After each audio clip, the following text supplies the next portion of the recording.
So last time we had the cider was still fermenting.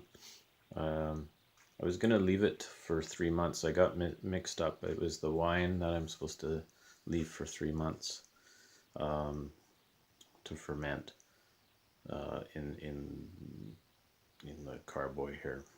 So the juice, there's an apple cider method, there's an apple wine method.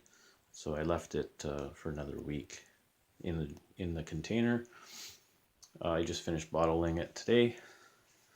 There is the cider. I've got 9 bombers and 6 pint size with a 2 1 liters. So that pretty much adds up to 3 gallons of cider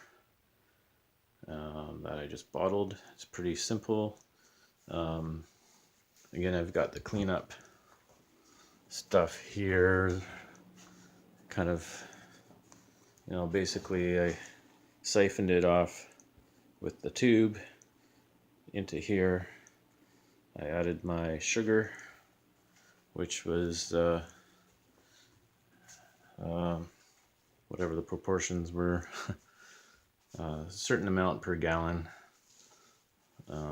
Again, you find the recipe online or whatever. I have a book that I use, so.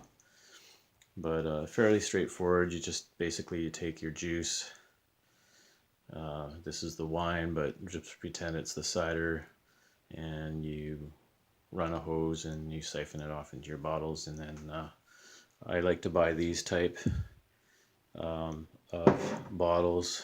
I usually get them, drink them, clean them really well, sterilize them through the dishwasher before I use them again to bottle them, make sure they're extremely clean. And then the bombers, I just, you get caps, 5 cents a cap is what it cost in Vancouver at a wine place. But yeah, so that's pretty much it. My cider's done. I'll let it ferment or age in the bottle for 3 months minimum. So that will be, say December, January, February, probably March, I'll open the first one and test it. I added the sugar into the juice before I bottle it so that the sugars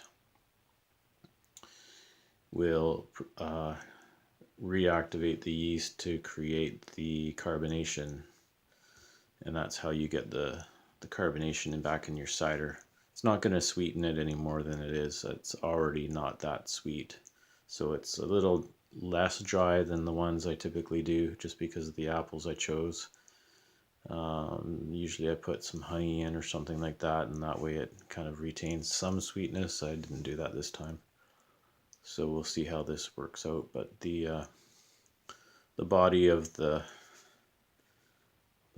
cider was kind of like this darker color as opposed to the light color of the Ainsleys that I usually do. So it's got way more body this year than previous years.